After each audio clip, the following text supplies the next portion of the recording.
Aujourd'hui, on va faire la pâte de maïs.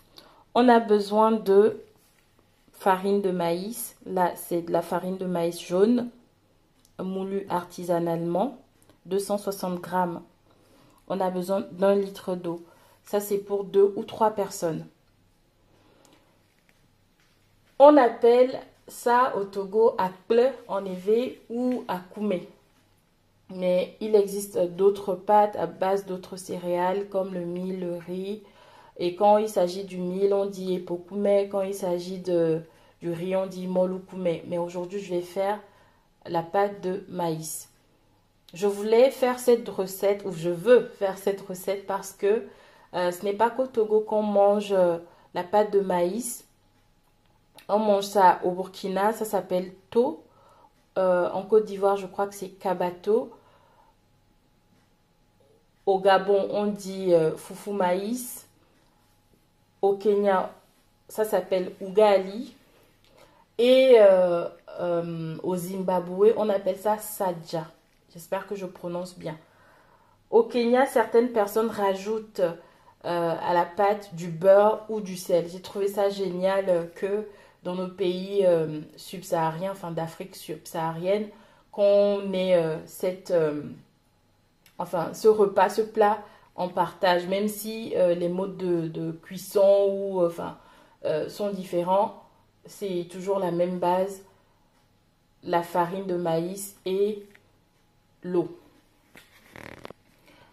Pour faire une bonne pâte de maïs, il faut une bonne farine de maïs. Donc au Togo, généralement, ça peut être la farine, le maïs blanc ou le maïs jaune.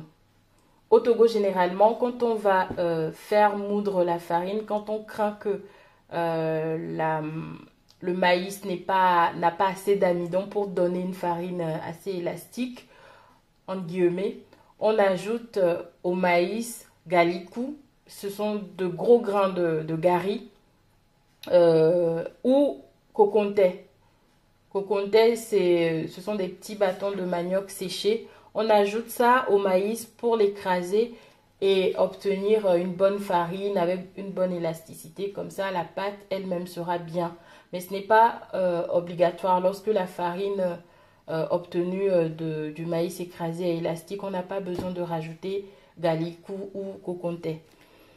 Donc, le choix de la farine est très très important pour obtenir une bonne pâte. Là, moi, j'utilise de la farine de maïs jaune. C'est, comme je vous l'ai dit, cette farine a été faite de façon artisanale. Donc, je trouve qu'au niveau de la texture de la pâte, même de la farine crue, hein, l'odeur, le goût, même quand ça crame, c'est vraiment comme pour le pays. Donc, on n'a pas besoin de rajouter de la fécule de pomme de terre, par exemple, pour obtenir de l'élasticité pour la pâte. Donc, moi, j'utilise ça. Donc, prenez, en tout cas, je vous recommande de prendre des farines bio ou moulues traditionnellement. Mais au début, avant de tomber sur la farine qui a été moulue de façon traditionnelle, j'utilisais cette farine-là pour faire ma pâte. Utiliser seule, elle n'a aucune élasticité. Pardon, élasticité. Je vais y arriver. Quand on y rajoute de la fécule de pomme de terre, on a une bonne élasticité, mais en termes de goût, je trouve que c'est pas du tout la pâte de farine de maïs que moi je connais au Togo, c'est pas ça. Donc cette farine blanche là, ça, la voici ici, c'est ça. C'est issu du maïs blanc. Et je voulais vous comparer ça avec de la farine issue aussi du maïs blanc, mais cette farine là vient du Togo, elle a été moulue au Togo. Donc même en termes de couleur, vous voyez que c'est pas la même chose. Et donc je vous conseille, je vous recommande de ne pas utiliser ça, mais si vous n'avez pas le choix, utilisez-le en y ajoutant de la fécule de pomme de terre. Ça fera l'affaire. Par contre, je trouve que c'est bien pour faire ama. Donc pour faire fermenter, ça passe très bien. Et après, pour faire amakoumé, on ajoute un peu de fécule de pomme de terre et ça fait l'affaire. Donc voilà, trêve de bavardage. On va passer à la préparation de notre pâte. Dans une casserole ou dans une marmite, on utilise généralement ce type de marmite au Togo pour faire la pâte. Donc dans une marmite, vous mettez 600 ml d'eau que vous laissez frémir. Pendant que l'eau frémit, on délaie dans 400 ml d'eau froide 80 g de farine de maïs. On fait avec la main, on fait comme ça. On délaie bien. Et une fois que l'eau a bien frémi, on rajoute ça dans la marmite. Stade, je rajoute mon mélange à l'eau frémissante.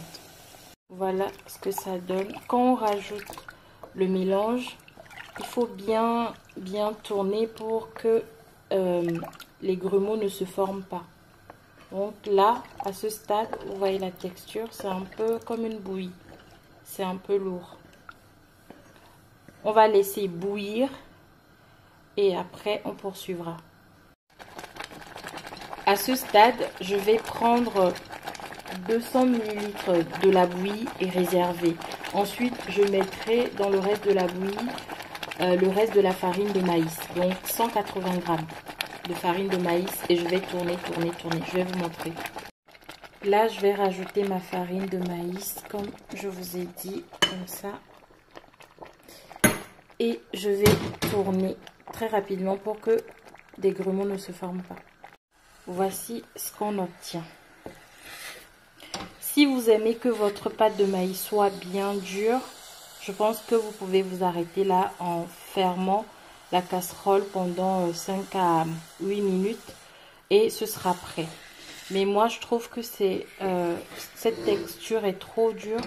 Donc, je vais rajouter à ce stade les 200 ml de bouillie que j'ai réservé. Et je vais tourner.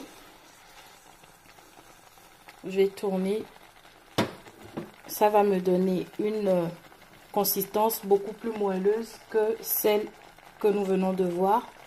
Et ensuite, je vais couvrir ma casserole pendant 5 à 8 minutes pour que la pâte cuise bien. Et ce sera prêt. Je vais vous montrer tout ça. Voilà ce que j'obtiens. Voyez. Maintenant, je vais couvrir ma marmite pendant 5 à 8 minutes. Ensuite, je vais tourner encore la pâte et ce sera prêt. Voici notre pâte au bout de 8 minutes de cuisson. Je vais la tourner encore avec ma spatule en bois et ensuite je vais prélever des petits bouts. Avec ça, on appelle ça afak et alors afek bagnolo. En tout cas, traditionnellement, on prend des bouts de pâte qu'on dépose dans des assiettes préalablement mouillées. On va faire ça et puis ce sera prêt. Quand la pâte a cramé, généralement, on obtient une sorte de galette, comme ça. C'est très bon. Je voulais juste vous montrer ça. Et avec la farine artisanale, on obtient exactement le même goût du pays. Je kiffe ça. Bon, maintenant on va servir. Voilà le résultat final. Vous pouvez manger votre pâte de maïs avec fétri, boma, ademe et BCC. Je vous mettrai les liens. Bon appétit chez vous. Merci de m'avoir regardé. Gros bisous.